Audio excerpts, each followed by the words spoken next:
nosotros vimos para el entorno global una herramienta que se llama el análisis PESTEL, si ustedes lo recuerdan. Las siglas PESTEL eran política, económica, sociales, tecnológicas, ambientales y legales. PESTEL. Lo de ambiental es environment en inglés, por eso es E. En cambio, ambiental en castellano es A. Bueno, PESTAL sería en castellano. PESTEL es el nombre de la herramienta original en inglés. Segundo, un análisis sectorial. Acuérdense, ya lo hemos mencionado, que más que el sector nos vamos a focalizar en el segmento,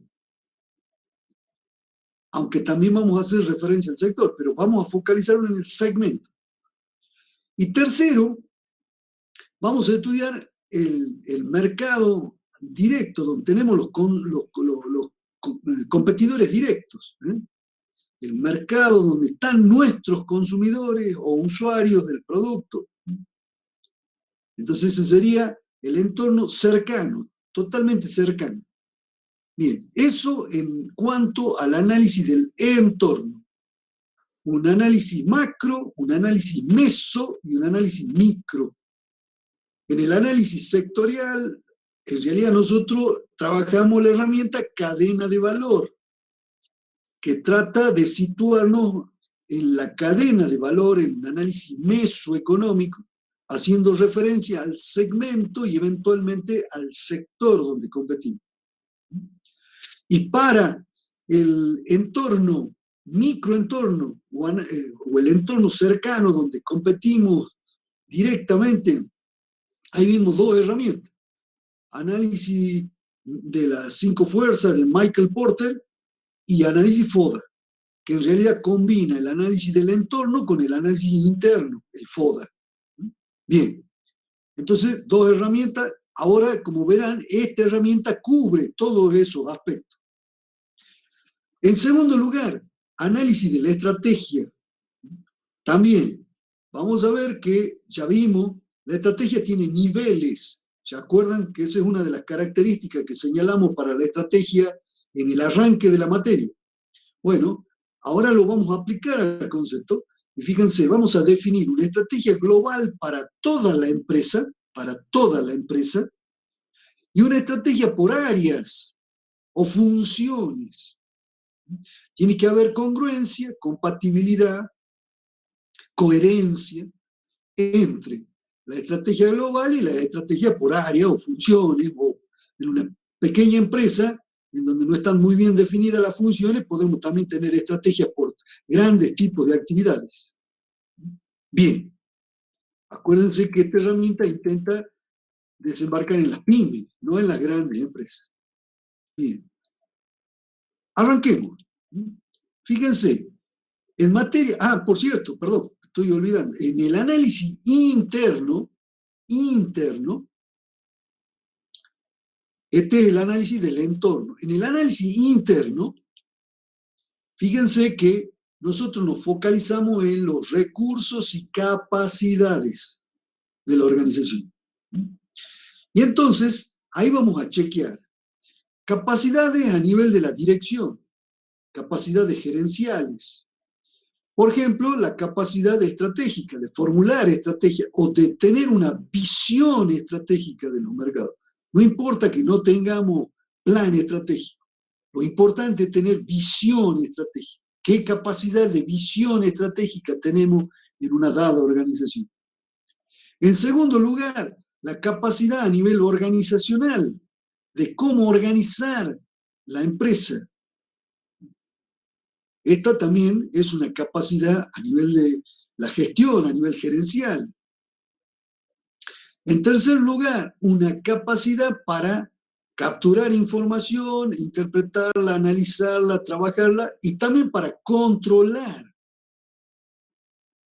Si ustedes se acuerdan del estudio de Henri Fayol, Henri Fayol es el primer estudioso de las organizaciones. Y Henri Fayol señala que una de las actividades, de las funciones, perdón, no actividades, funciones críticas de la administración de toda organización es el control. Bueno, entonces, a nivel de la dirección, vamos a analizar esas tres capacidades. A nivel de la gestión de lo que podríamos llamar las actividades básicas, es decir, aquellas actividades que son centrales para el agregado de valor dentro de la empresa.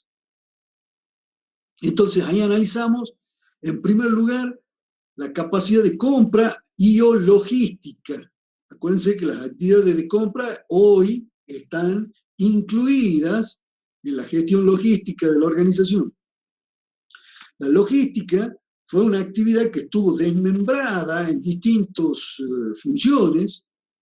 Por ejemplo, había una actividad de compra, una actividad de gestión de almacenes, una actividad vinculada al transporte, una actividad vinculada a el abastecimiento de los mercados. En la década de los 90, no en Argentina, pero sí en los países avanzados, a través del software se integran estas actividades y se las engloba todo dentro del campo de la logística. Por eso, si ustedes han estudiado ya logística, habrá sido toda una unidad o en alguna materia que sería conveniente e inclusive se transforme en una materia directamente. La logística es en realidad un conjunto de actividades que están integradas, que van desde el abastecimiento de la materia prima hasta la distribución en los mercados, pasando por todas las otras actividades que incluyen la gestión de compra, la gestión de almacenes, la gestión de almacenes de distinta naturaleza, de materia prima, de productos intermedios, de productos terminados, el transporte hacia los mercados y la atención del flujo físico de los productos hasta llegar a manos de los clientes. Eso es la logística. Bien, otra capacidad importante, básica, que agrega valor, central para el agregado de valor, es la capacidad de producción. ¿Cómo manejamos la capacidad de producción? La manejamos como una herramienta estratégica para la empresa, la manejamos tratando de satisfacer al cliente, entregando en tiempo y forma, sin demoras. ¿Cómo utilizamos la capacidad de producción? Por cierto, si me permiten un detalle, a ver, recupero la imagen, la capacidad de producción no es solamente una variable operativa. Ustedes seguramente han estudiado en organización la variable capacidad y cómo planificar la capacidad. Pero la variable capacidad, repito, no es solo de naturaleza operativa, no solo tiene que ver con lo que producimos aquí y ahora con la máquina que tenemos y punto. No, se ha estudiado el carácter estratégico de la variable capacidad. Ese estudio se hizo a finales de la década de los 50. Lo llevó a cabo un gran estudioso italiano que se llamaba Modigliani, al que, por cierto, comandaba un equipo. No era él solo, era el Modigliani, otro italiano más y un americano. Se me van los nombres ahora de los dos, ya me voy a acordar. Modigliani y el equipo reciben un premio Nobel por el estudio que han hecho de la variable capacidad. Fíjense el problema que estudia Modigliani. Miren qué interesante. Modigliani analiza las empresas multinacionales y de manera que, por cierto, en aquel momento se estaba haciendo una base de datos y descubre de manera sistemática que las empresas multinacionales tenían un exceso de capacidad importante. No, Miller creo que era el otro, pero el otro italiano es, ay, tiene un nombre muy peculiar, se me va ahora de la cabeza. Bueno, me ataca el alemán y el italiano, los dos juntos, a esta altura del campeonato. Bueno, ya me voy a acordar. Pero el líder es Modigliani. Bien, vuelvo al punto. Lo que estudian es que en un numeroso grupo de empresas, más de 500 empresas, todas ellas tenían exceso de capacidad. Él, como buen economista, se preguntaba, pero esto es un derroche de recursos. ¿Por qué las empresas grandes tienen exceso de capacidad? Esa era la pregunta. Entonces él decide investigarlo. Y cuando investiga, se da cuenta que las empresas, en realidad, lo que hacían al tener un exceso de capacidad es tener un as en la manga, tener una capacidad de respuesta inmediata si algún intruso, entre comillas lo de intruso, decide entrar en competencia con la empresa. Entonces, la empresa, en vez de producir al 100%, andaba en el 70 y pico por ciento largo. Entonces tenía un remanente ahí de capacidad importante.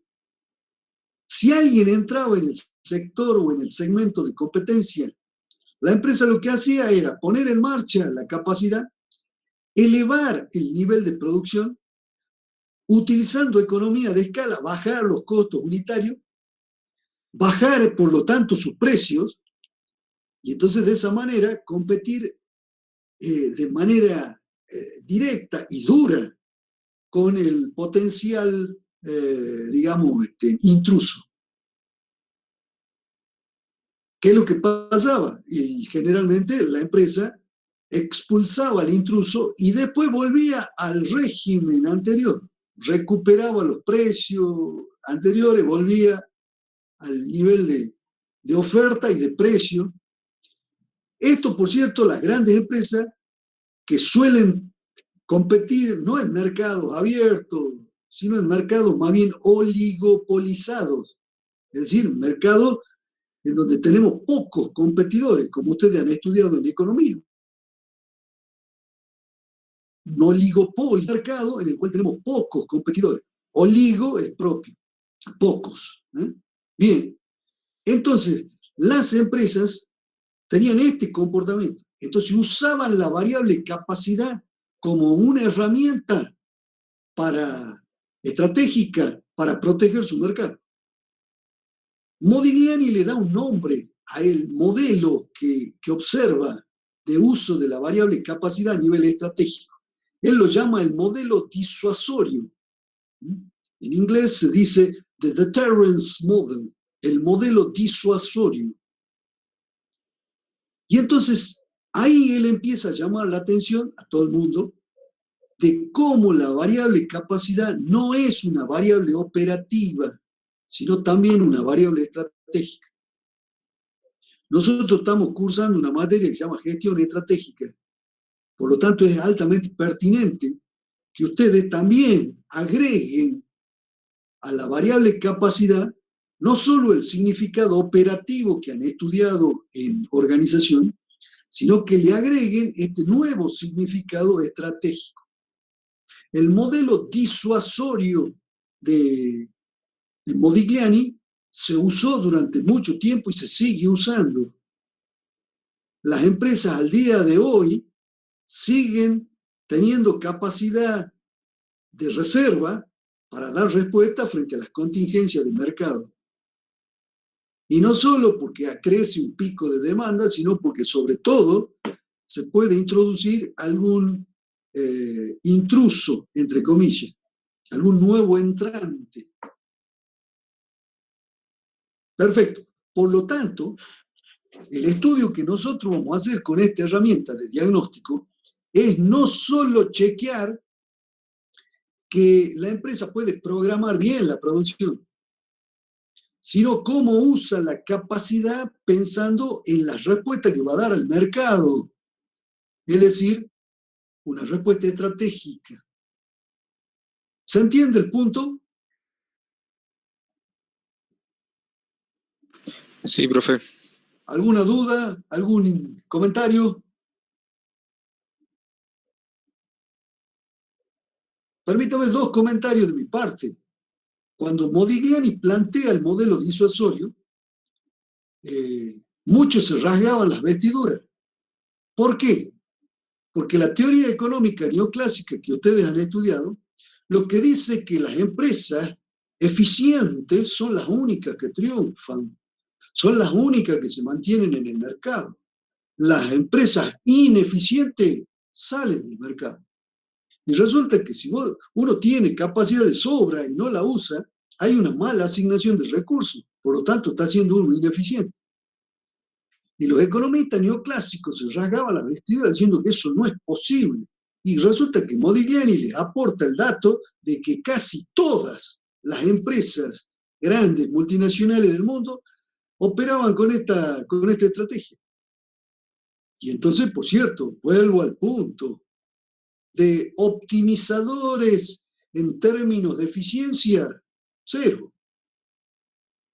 Cuando uno compite en los mercados, el problema no es ser eficiente, sino es ser capaz de competir en los mercados, que no es exactamente lo mismo que ser eficiente. Hay numerosas empresas ineficientes que se van al tacho porque aparece un competidor que tiene un producto nuevo que elimina y liquida al eficiente.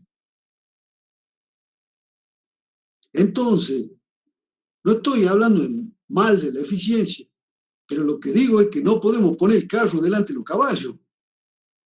La eficiencia no es el objetivo de una empresa.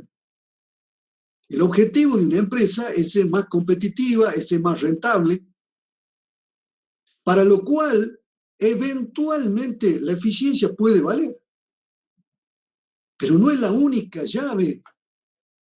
Las empresas ineficientes salen del mercado, mentira cochina, siguen operando. Inclusive algunas ineficientes buscan su pequeño nicho ahí y sobreviven, no 1, 2, 3 meses, sino 30 años. Por cierto, a veces esas condiciones se agotan y pueden perecer las empresas, claro que sí. Pero repito, el objetivo de una empresa no es ser eficiente, sino es ser rentable, ganar dinero, aquí y en el futuro. Es decir, ganar dinero de manera sustentable en el tiempo. Y además, vamos a agregar, cuando veamos o analicemos los objetivos de un plan estratégico, vamos a agregar algunas otras cosas más. El objetivo de las empresas no es solo ganar dinero, como vamos a ver más adelante. Pero vuelvo al punto, la eficiencia parecía ser, además, el criterio de evaluación de todas las actividades. Si lo dejamos a un economista neoclásico hacer un diagnóstico de la empresa, no queda una, aparentemente. Pareciera que todas son estúpidas e inútiles a la luz de un economista neoclásico. Todas son ineficientes y van a morir. Ese sería el dictamen, así de entrada.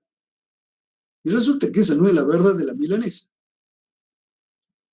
Hay empresas ineficientes que siguen trabajando en el mercado y repito, si son además innovadoras, ineficientes pero innovadoras y les va bien, muy bien. Entonces, como verán ustedes, lamentablemente la economía neoclásica es ideología del mercado. Se plantea además como una ideología del mercado, como si tuviera la verdad revelada de cómo es el comportamiento de las empresas, que además en un a priorismo, las empresas son asignadoras óptimas de recursos y el mercado el único mecanismo que asigna bien los recursos. Mentira cochina, el mercado también tiene fallas, al igual que las empresas. Entonces, vuelvo al punto, la capacidad de producción, la capacidad para poder dar respuesta permanentemente a los mercados a través de la producción, es una variable superlativa en términos estratégicos. Quienes hicieron de esa variable la clave central para competir, la estrategia central para competir, fueron las empresas japonesas. Ciertamente las empresas japonesas tratan de ser eficientes. Claro que sí. Yo no estoy en contra de la eficiencia, ni mucho menos.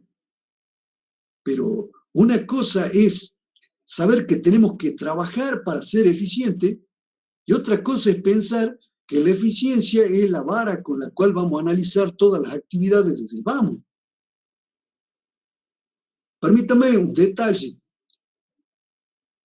Una opción, una alternativa, una decisión no se toma en una empresa porque es eficiente, sino que se hace eficiente porque se elige.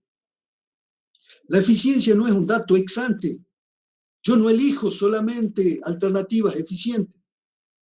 Generalmente elijo alternativas que no son eficientes, pero las voy haciendo eficientes con el tiempo.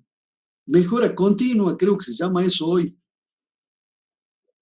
Repito, entonces, la eficiencia no es un dato de antemano, no es ex ante, sino es ex post, después que yo tomé la decisión y voy mejorando.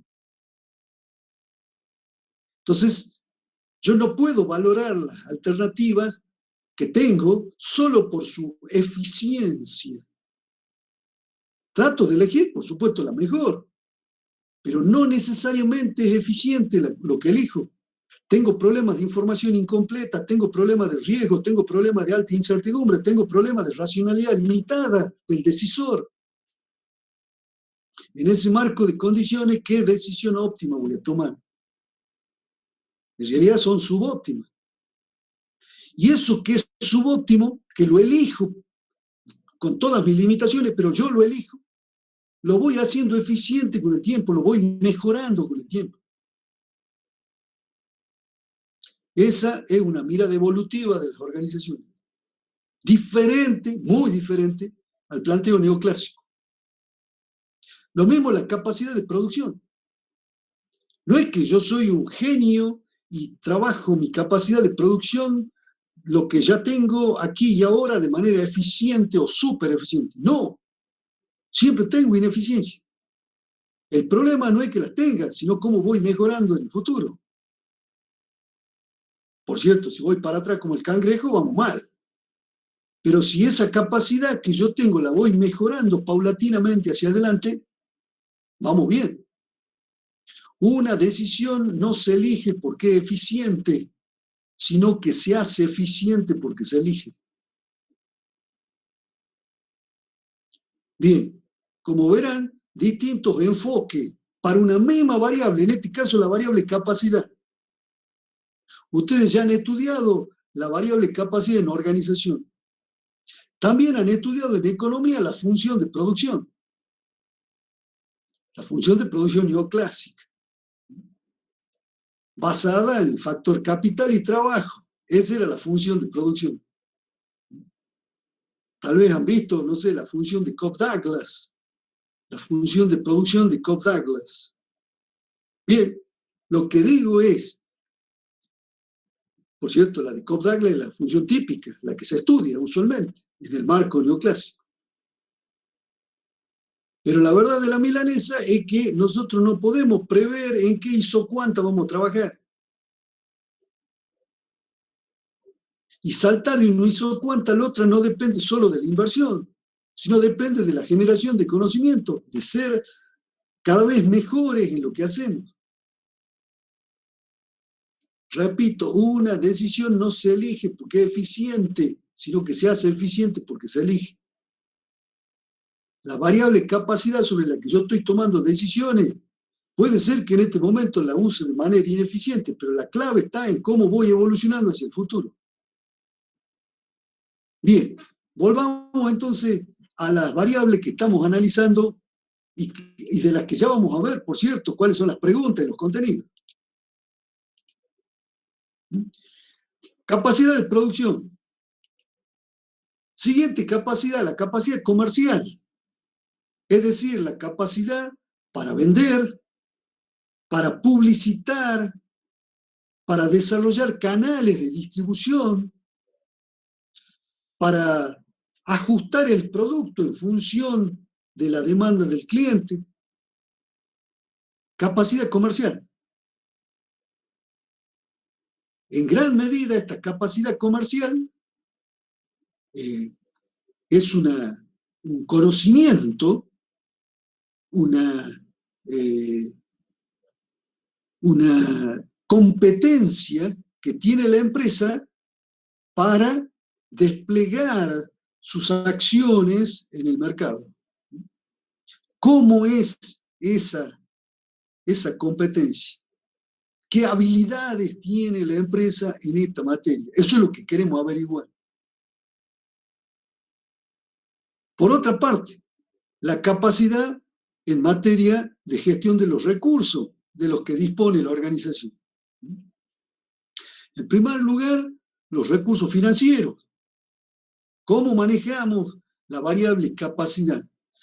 ¿Ustedes podrían decirme cuál es la regla básica de la gestión financiera? Seguramente la han visto con Osvaldo en formulación y evaluación de proyectos. ¿Cuál es la regla básica de la gestión financiera, de la capacidad de gestión financiera? ¿Cumplir las obligaciones? No, yo le diría que no. Va, no le estoy diciendo que no cumpla, por cierto, pero esa no es la primera regla básica. Como que ¿Cómo sea hace lo más usted? rentable posible, digamos. Bueno, eso es la rentabilidad, pero no es la capacidad de gestión financiera. Hay empresas que pueden tener baja rentabilidad, pero una muy buena gestión financiera. ¿Aprovechar el valor del dinero en el tiempo? No, eso es especular. Mayor eficiencia posible y menor costo. No, es algo más sencillo todavía que eso. A ver, cuando hablamos de finanza, estamos hablando efectivamente del dinero a lo largo del tiempo, del flujo de dinero a lo largo del tiempo. Un problema típico y crítico en cualquier empresa es la falta de capital de trabajo. Ustedes lo han estudiado, el capital de trabajo, inclusive han estudiado cómo calcular distintos métodos de cálculo del capital de trabajo, que por cierto van a tener que calcular en el proyecto final también. Bien, la clave central para una sana gestión financiera es que los plazos de cobro sean inferiores a los plazos de pago. Esa es la clave, esa es la primera regla. Si ustedes son gerentes financieros en cualquier organización, lo primero que tienen que aprender, o lo primero que tienen que hacer, es tratar de que los plazos en los que ustedes cobran sean menores que los plazos en los que ustedes pagan. En el marco de esas condiciones, la empresa nunca va a tener problemas de capital financiero y de capital de trabajo. ¿Se entendió bien la clave o no? Sí, sí se entendió. Sí, sí. A ver, como diría un cordobés, elemental, guaso, el problema central, cuando uno trabaja, cuando hablamos de las finanzas, repito, estamos hablando del flujo del dinero a lo largo del tiempo. ¿Qué pasa si los flujos de ingreso no son suficientes frente a los egresos? Si la grilla esa que ustedes han estudiado para hacer una inversión, cuando han visto formulación y evaluación de proyecto, si esa grilla, el flujo de los ingresos, se da después del flujo de los egresos. ¿Eso qué significa? Me falta plata. Salvo que tenga una espalda financiera infernal, yo no puedo atender esos compromisos. Y por más que quiera pagar, como dijo alguien al principio, no puedo pagar. Entonces, gestionar financieramente una organización es ordenar esos flujos en el tiempo con esta regla de oro. Que los plazos de cobro sean siempre inferiores a los plazos de pago. Permítame un ejemplo histórico. Henry Ford. Henry Ford negocia con los trabajadores. Primeramente, en aquel momento se cobraba por día. Día trabajado, día cobrado. El negocio primero por semana y después por quincena. El pago a la quincena se lo debemos a Henry Ford. Hoy es normal en numerosas actividades, pero se originó justamente en la empresa de Ford, de Henry Ford. Bien, pero fíjense la ecuación de Henry Ford. Henry Ford podía fabricar y vender un vehículo y cobrarlo mucho antes de las 2 semanas, y a los trabajadores les pagaba las 2 semanas. Es decir, que los plazos de cobro de Henry Ford eran mucho más pequeños que los plazos de pago a sus proveedores o a sus trabajadores. Eso es una clave central. Por cierto, eso también genera un modelo de acumulación de capital en la organización, como ustedes ya podrán sacar cuenta en este momento. En otras palabras, los trabajadores lo financiaban a Henry Ford. Si ustedes consiguen que sus clientes les paguen, por ejemplo, en 15 días, y a los proveedores les pagan ustedes a 30, ese es el mejor de todos los mundos. No siempre es posible, claro. Y cuando uno tiene un faltante, ahí hay que reunir capital de trabajo. O lo aportamos nosotros o pedimos préstamo. Entonces vuelvo al punto. Fíjense que estoy preguntando por cuestiones elementales, porque si este es el ideal, si esto que estoy diciéndole es el ideal, cuando ustedes vayan a hacer las preguntas, o cuando tomen las preguntas para formular las organizaciones, o ustedes mismos se autopregunten en el grupo, tienen que tener estos datos de base. Esta es la primera regla de la gestión financiera. ¿Cómo manejo los flujos de ingresos y egresos? Y la regla de oro es la que acabo de denunciar. Plazos de cobro inferiores a los plazos de pago. ¿Está clarito? ¿Alguna duda? ¿Comentarios? Bueno, parece que está claro. Arrancamos de vuelta. Vuelvo al punto.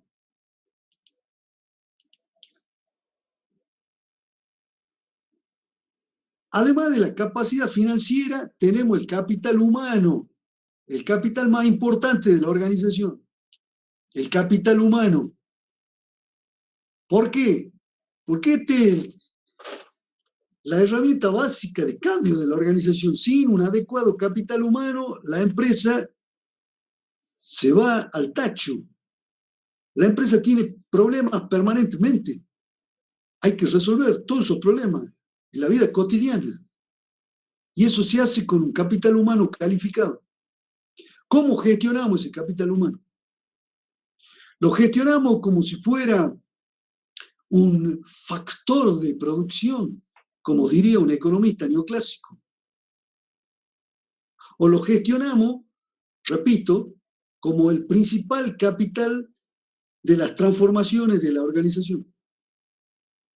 Hablando de Henry Ford, yo creo que ya les comenté, ¿eh? Cómo gestionaba el capital humano Henry Ford de una manera muy, muy curiosa. Al principio, sobre todo cuando construye el imperio,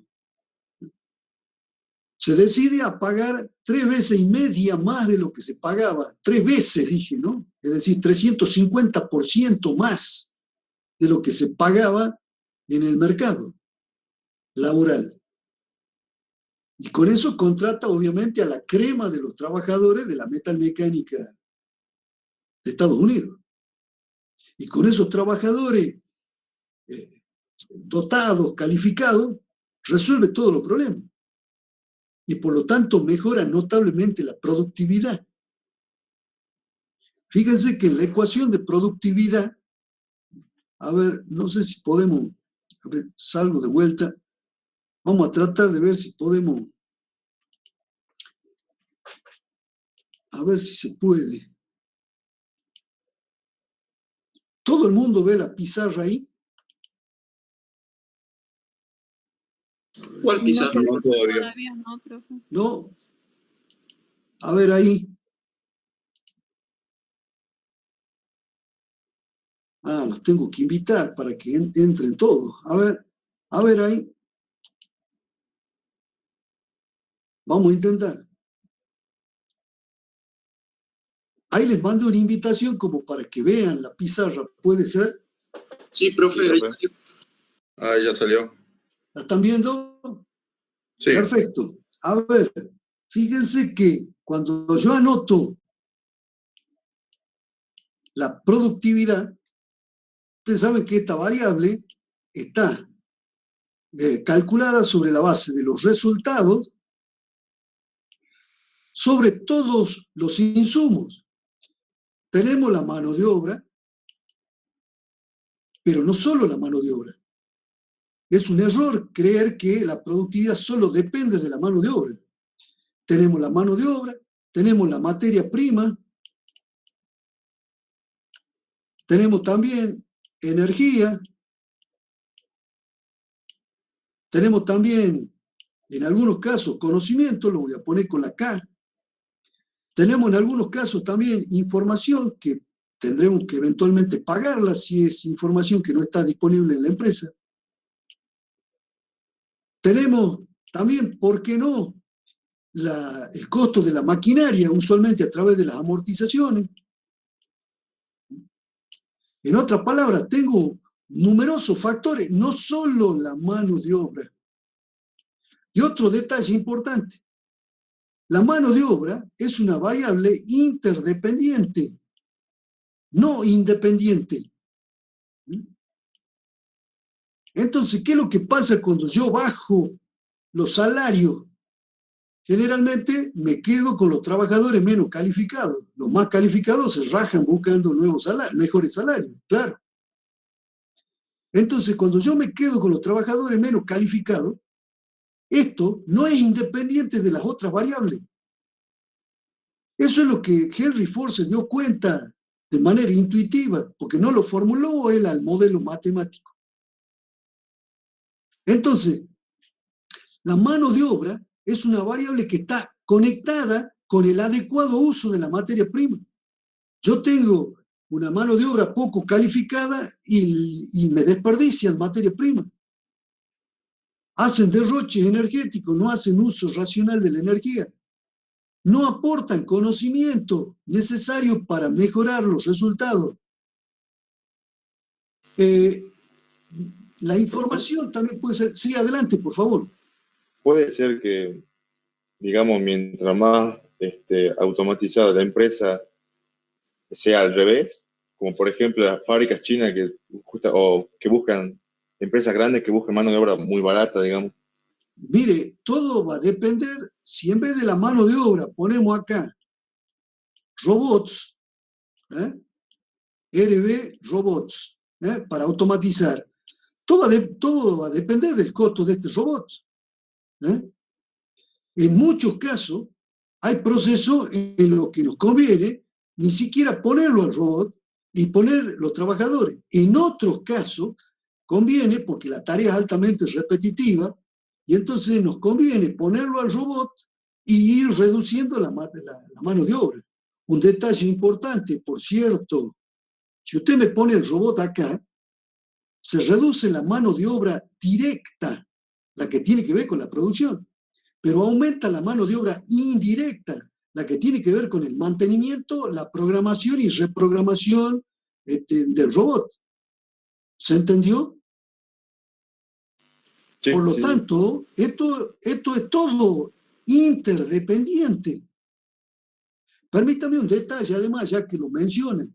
En la industria 4.0, resulta que los que piensan con la vieja lógica de que automatizar significa eliminar mano de obra, van a tener mucha sorpresa, porque resulta que la automatización de muchos procesos no se hace excluyendo a los trabajadores, sino con los trabajadores. En la industria 4.0 se desarrollan, por ejemplo, algoritmos de inteligencia artificial para tomar decisiones. Pero esos algoritmos solamente pueden trabajar sobre decisiones rutinarias. Las decisiones extraordinarias todavía están en manos de los trabajadores. Otro detalle adicional. Estos trabajadores pueden potenciarse con lo que se llaman wearable technologies. Por ejemplo, hoy por hoy ya existen un guante que tiene una pantalla LED en el anverso de la mano. Y en esa pantalla LED le transmite información al trabajador. Es más barato, por ejemplo, en la gestión de un almacén, ponerle una wearable technology a un trabajador que poner un robot automatizando todo el almacén. Eso significa que el trabajador recibe la información. La tarea más crítica en un almacén es el picking, es decir, la preparación de pedido. El trabajador recibe toda la información en el guante y puede ir al estante y al pasillo exacto, tomar el producto, descargar mediante código de barra el producto del inventario y llevarse lo que tiene que llevarse en un pedido en donde él tiene un recorrido para hacer, pero lo hace él, no el robot. Y él, más inteligente que el robot, puede resolver numerosos problemas en la preparación del pedido. Productos defectuosos que llegan, que están, que no están, que se pueden arreglar, que no se... 10 millones de imponderables. Entonces vuelvo al punto. La robotización, la automatización es toda una estrategia que hay que estudiarla adecuadamente. En todo caso, más adelante vamos a hablar de que no hay una única estrategia de automatización. Hay 3 estrategias básicas. Una es alemana, otra es norteamericana, otra es japonesa. Hay un señor, un estudioso de la India, pero trabajando en Estados Unidos, Jai Kumar. Él lo estudió bien al problema. Entonces vuelvo al punto, podemos automatizar, pero eso tiene consecuencias también en la productividad. Lo que pensamos que es la liquidación de la mano de obra, la realidad es que no se da de esa manera. Liquidamos la mano de obra directa, pero aumenta la mano de obra indirecta, que además es altamente calificada, porque el ñato que le tiene que meter mano al robot no es precisamente un patapila, es precisamente un tipo altamente calificado. Numerosas empresas liquidan a sus trabajadores y ponen robots, pero resulta que internamente no tienen la capacidad de hacerle ni mantenimiento ni programación al robot. Ahí tienen que contratar afuera y todos los ahorros que han hecho se le van por la canaleta. Repito, todo esto está entrelazado. Todas estas variables son variables interdependientes, no independientes. Los giles de goma que creen que estas son variables independientes están equivocados. Todas estas variables dependen de esto que está acá, mano de obra, y acá depende. Acá está la clave. Usar mejor el material depende de la mano de obra, no del robot. Es más, muchas veces cuando metemos el robot tenemos que mejorar la calidad de los materiales, que obviamente antes usábamos cualquier cosa, ahora ya no. Eso encarece los materiales y todo el ahorro que hemos hecho acá se nos va por acá. Energía, también. De vuelta, metemos los robots, son intensivos en energía, crece este de acá. El conocimiento no lo tenemos disponible, el robot solo trabaja sobre la base del programa.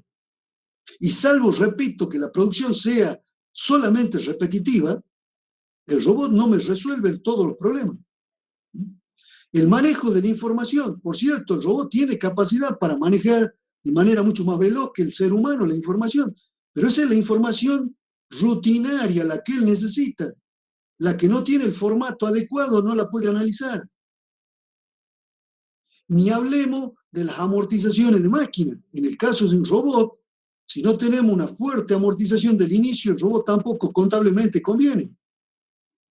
Hay todo un esquema para amortizar equipos de alta tecnología, con amortizaciones rápidas, al principio mucho más.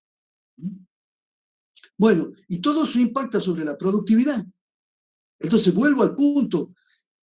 Obtener mayor productividad en una organización es un problema bastante complejo. Tiene que ver con la capacidad de gestión de recursos, que es lo que estamos viendo ahora. Tiene que ver con la capacidad de gestión de recursos que tiene que ser muy equilibrada. Michael Porter, cuando estudia el problema de la productividad y de la competitividad, pero sobre todo de las estrategias, descubre, viajando a Japón, que los japoneses trabajan no solo sobre la mano de obra, sino sobre todos los otros factores, todos los otros factores. No dejan uno afuera. Michael Porter lo llama eso la estrategia de costo total. Es decir, hay que trabajar, por ejemplo, la disponibilidad permanente de las máquinas a través de un adecuado mantenimiento. Ahí van a ver ustedes un tipo de mantenimiento que se llama el TPM, Total Productive Maintenance. Se trabaja toda la cuestión de la materia prima con esquemas tipo Kaizen, mejora continua, permanentemente. La reducción del scrap, ¿eh?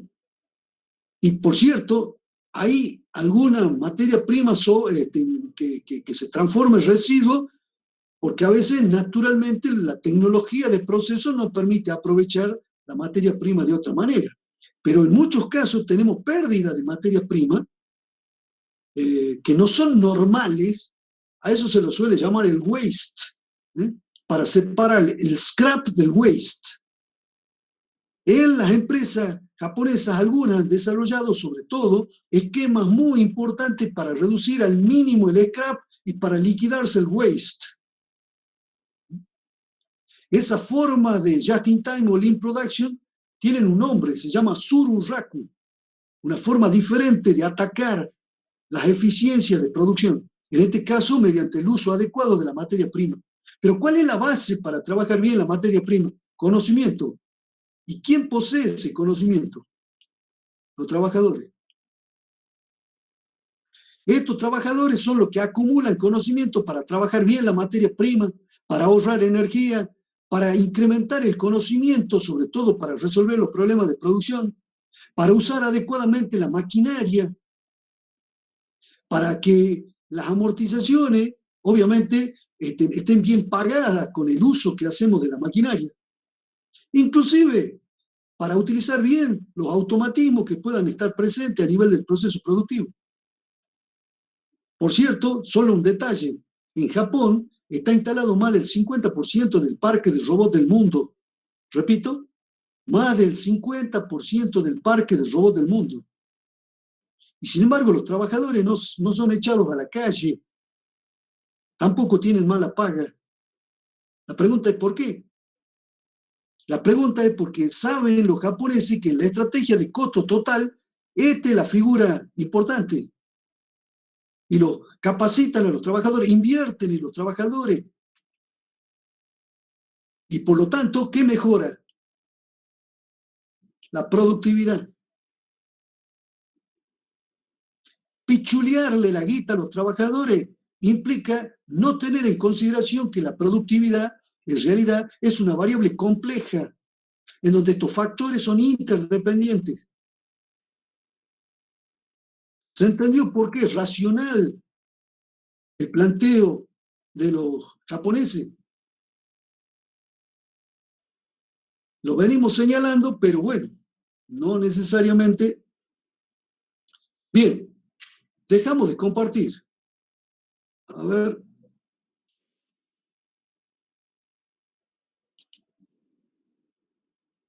¿Estamos? ¿Recuperamos la imagen o no? ¿O siguen ustedes en la pizarra? Hola, Ya, hola. ya estamos de ¿Volvimos? vuelta, profe. Perfecto. Bueno, esto que acabo de explicar tiene que ver con la gestión de los recursos y capacidades de la organización. Volvemos entonces a donde estábamos.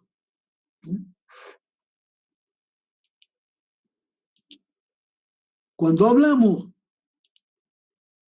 de capacidad de gestión del capital humano, nos estamos refiriendo a esa cuestión. Estamos refiriéndonos a que el capital humano es donde está soportado el otro capital importante de la empresa, que es el conocimiento. El conocimiento es la clave central para entender las organizaciones hoy. Sin esta perspectiva de mira de las organizaciones, estamos en el siglo XIX o a comienzos del siglo XX, con el Taylorismo-Fordismo. Tenemos que cambiar la perspectiva de mira. Si yo tengo la perspectiva de mira del principio del siglo XX, difícilmente pueda valorar las organizaciones que se me pongan adelante. Bien, vuelvo al punto entonces. ¿Cómo gestionamos ese capital humano? ¿Es para nosotros solamente una variable de costo, como si fuéramos contadores? Dios me libre y me guarde, toco madera. ¿O somos ingenieros industriales del siglo XXI que sabemos que las organizaciones importantes son las organizaciones que aprenden sobre la base de su capital humano? El aprendizaje es clave en una organización en donde el conocimiento es el capital más importante. Por cierto, la diferencia de valor de las organizaciones tiene que ver con el conocimiento. El otro día yo les daba el ejemplo, la diferencia entre Google y General Motors, por ejemplo. Una empresa pertenece a la economía industrial, General Motors. Google pertenece a la economía digital. Una vale mucho, pero mucho más que la otra. ¿Y cuál es la clave si no tiene capital físico? Conocimiento. Eso es lo que valora el mercado de Google. Bien, capital humano. En tercer lugar, la capacidad tecnológica, que de nuevo, esa capacidad tecnológica tiene que ver, está inextricablemente unida al capital humano.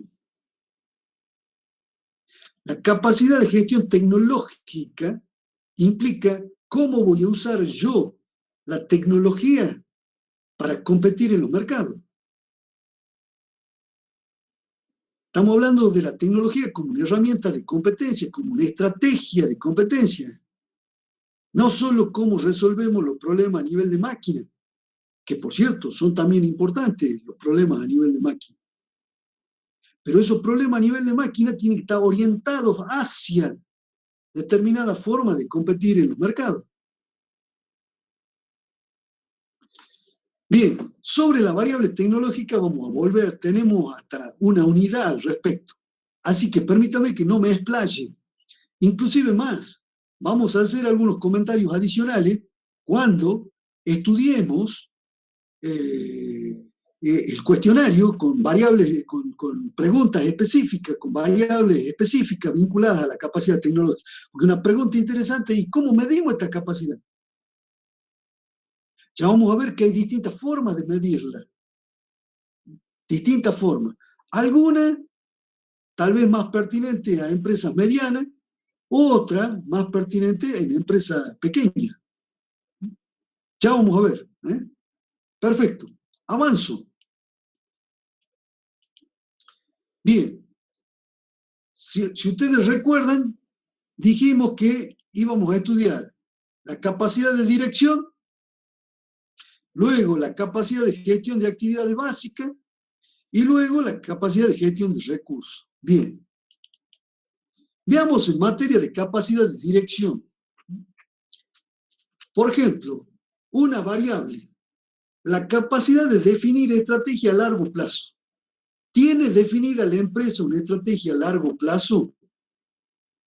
Si me dicen que sí, estamos bien. Si me dicen que no, entonces esa capacidad de dirección se ve menguada. Porque si hay algo elemental en la capacidad de dirección, es justamente la de visualizar un futuro y definir objetivos y estrategias que nos lleven a ese futuro. En segundo lugar, otra herramienta para poder evaluar la capacidad de dirección, el uso por la dirección de herramientas de planificación sistematizada. Estamos hablando, por ejemplo, de software tipo ERP, Enterprise Resource Planning. Un software tipo ERP implica que la organización tiene que tener algún tipo de planificación sistematizada. No se puede usar ese tipo de software sin una adecuada planificación. Bueno, una forma de calibrar la capacidad de dirección es entonces saber si la gerencia general, el director general de la empresa utiliza alguna herramienta de este tipo. Podría ser algún software específico también solamente de planificación. El ERP, en realidad, es un software de toda la organización. Trata de manejar toda la organización desde el software. Por eso es que el ERP es Enterprise Resource Planning. El típico software ERP, o probablemente el más conocido, es el SAP. Pero hay algunos otros software interesantes.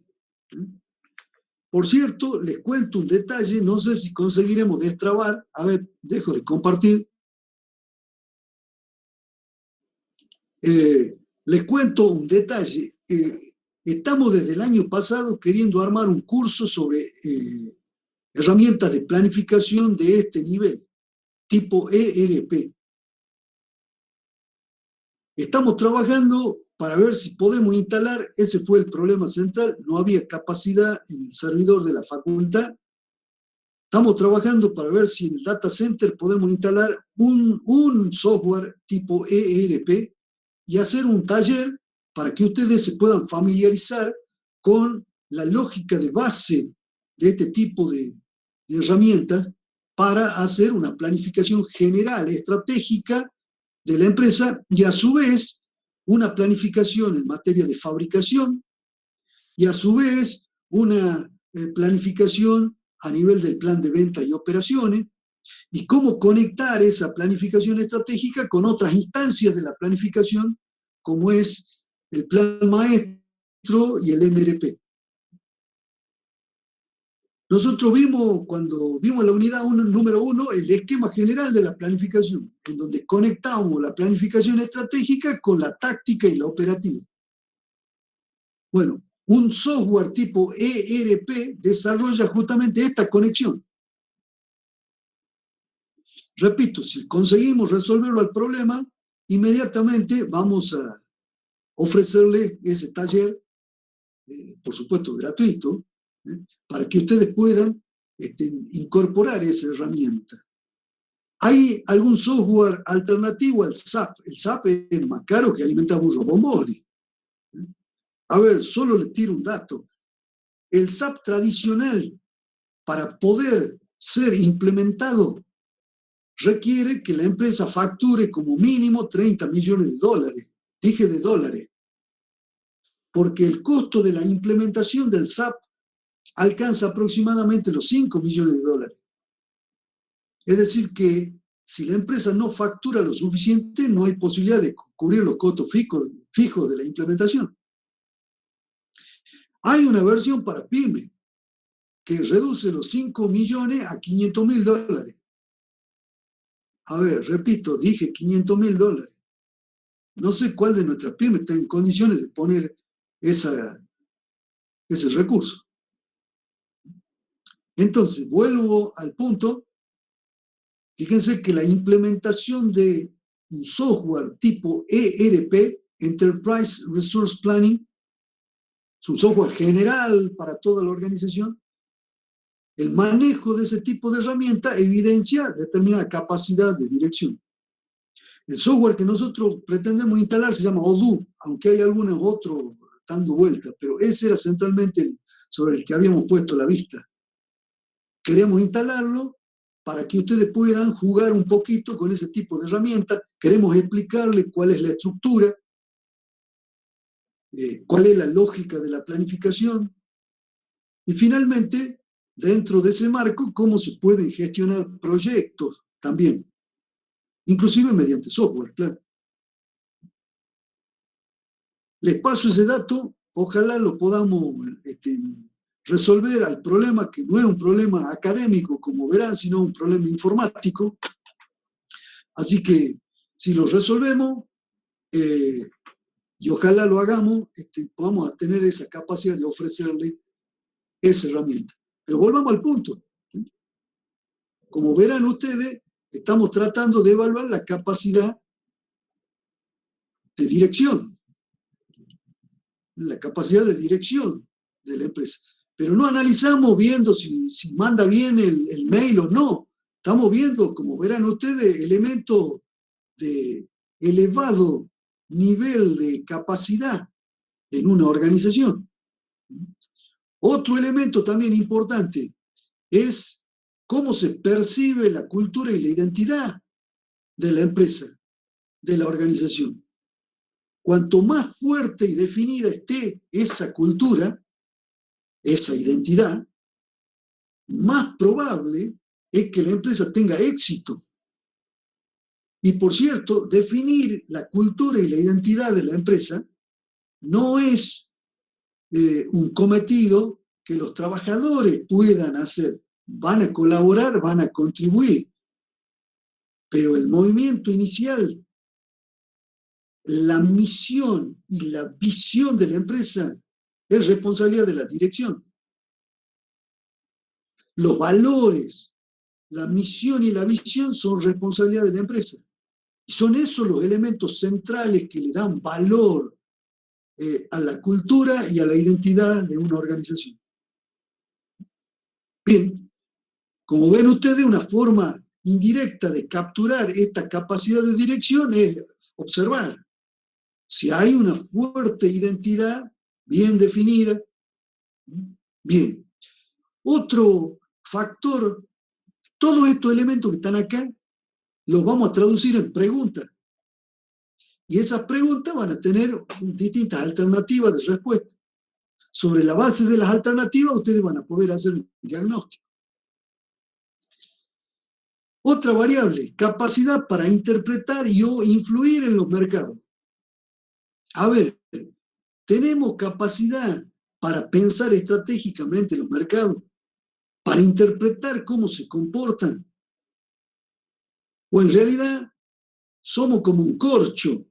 Cuando sube la marea estamos arriba, pero cuando baja la marea, la empresa entra en crisis.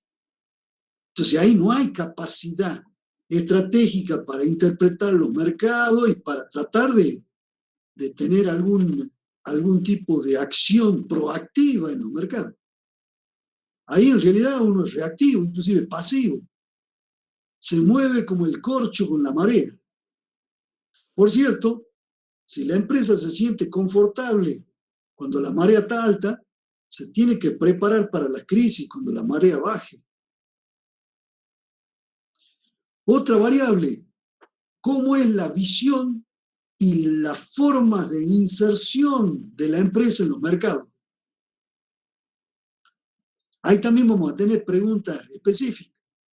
Ahí también vamos a evaluar, como decía, si hay una acción más bien reactiva de la empresa, que reacciona frente a los cambios, o hay también una capacidad de dirección proactiva que permita desarrollar enfoques propios, estrategias propias, proactivas en los mercados. Otra variable, ¿cuánto conocemos a la competencia? Ya hemos dicho que el primer principio de la estrategia es saber quién es el enemigo, quiénes son los competidores. ¿Cuánto conoce la dirección a los competidores? ¿Los conoce bien como la palma de su mano? Y estamos hablando de una dirección muy inteligente, proactiva, que va a tener capacidad de tomar decisiones, de maniobra en los mercados. ¿No los conoce? Bueno, estamos en el horno. Es pasivo, digamos, el comportamiento de la empresa. Otro detalle importante, no solo el conocimiento de la competencia, sino de ese entorno, no solo cercano, sino meso en el cual la empresa se mueve, que es el segmento o el sector de competencia. ¿Cuánto conocemos a los actores ahí? Que ya no son solo los competidores directos, sino que, como vimos a través de la cadena de valor, son muchos y diferentes los otros actores que participan. A veces un proveedor que no es mío, sino que es el proveedor de mi proveedor, puede condicionar mi comportamiento, pero ¿lo sé yo o no? Bien, ¿cuál es el estilo de la dirección en materia de toma de decisiones? ¿Es participativo o no? ¿Es totalmente centralizado? Cuanto más participativo, más abierto, mayor capacidad de búsqueda de consenso tenga el estilo de la dirección, mayor va a ser la capacidad de lograr cambios por parte de la dirección o gerencia. Por el contrario, cuanto más centralizado, más difícil de lograr los cambios en una organización. ¿Cuál es el estilo?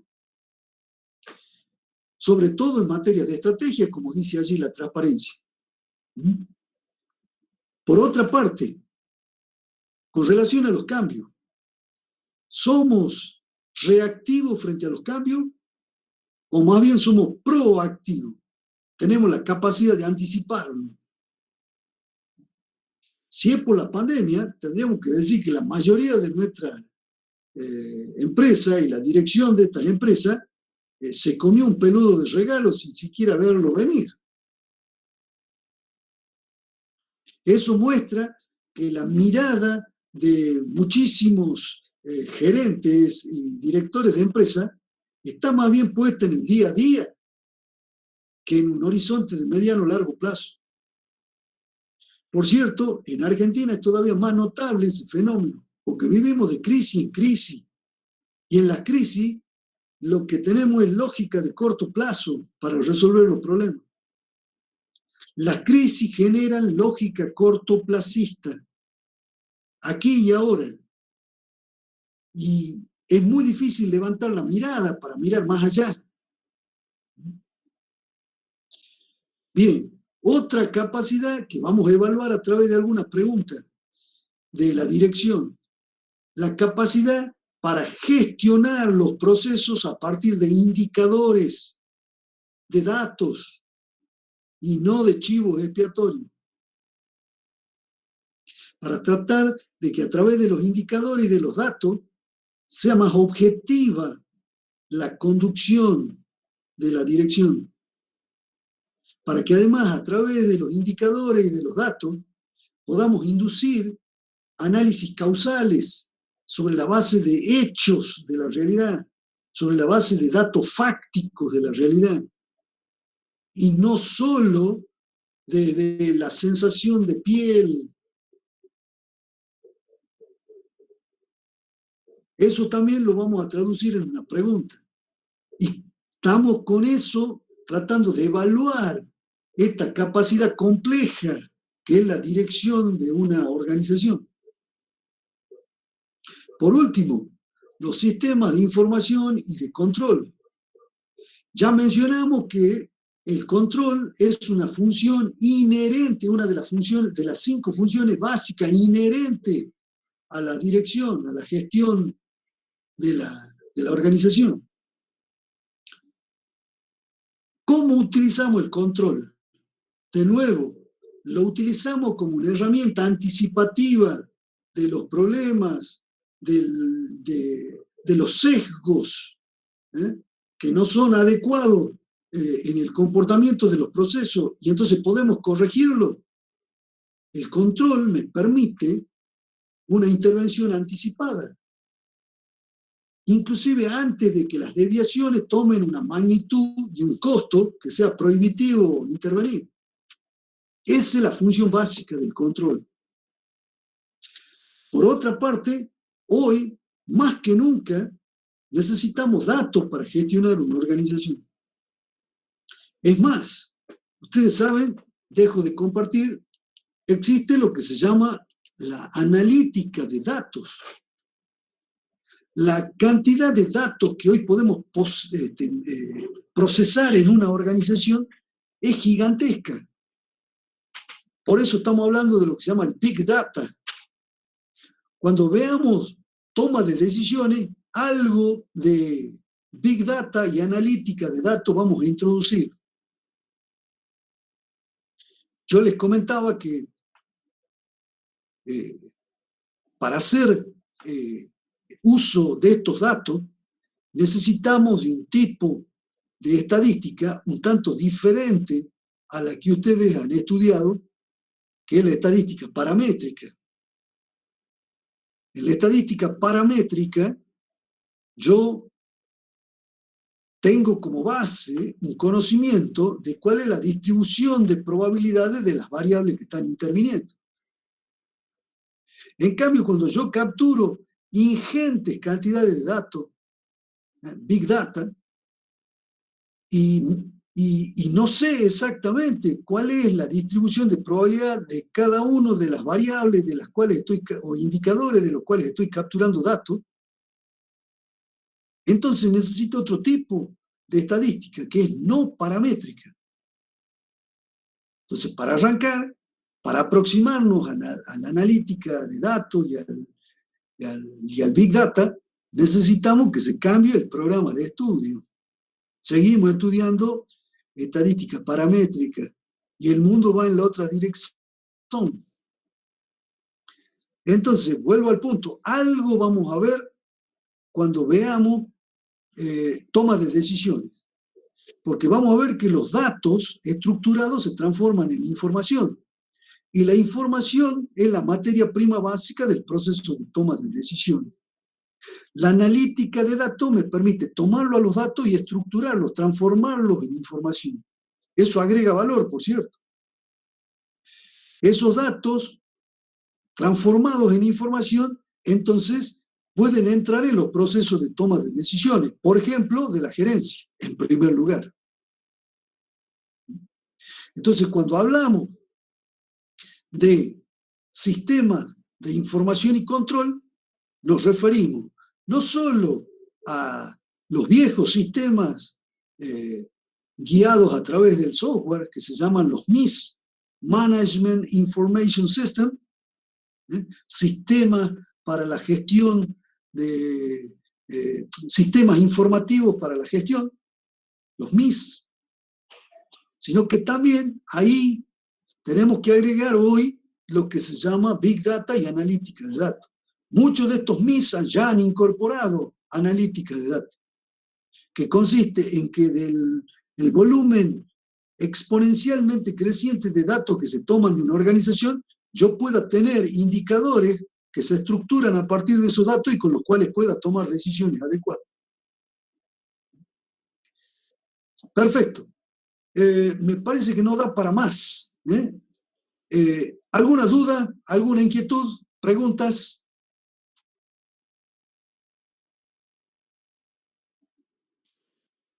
Clarísimo todo, che. ¿Están por ahí o no? Por el momento no tengo dudas, profe. Bueno, a ver, yo no he revisado, solo un detalle, no he revisado si está la herramienta que les mencioné. El año pasado, si yo mal no recuerdo, creo que la mandamos por correo, porque era muy pesada y no la podíamos subir a la plataforma. Ya me fijo, me falla la memoria. Tengo 5 cursos de grado, tengo otros 3 de posgrado, así que imagínense, por ahí se me cruzan los cables y no me acuerdo dónde estoy. Pero si yo mal no recuerdo, la herramienta era muy pesada, entonces no la podíamos subir a la plataforma y la mandamos vía Driver o algo así, la mandamos por correo. Así que yo me fijo y voy a ir preparando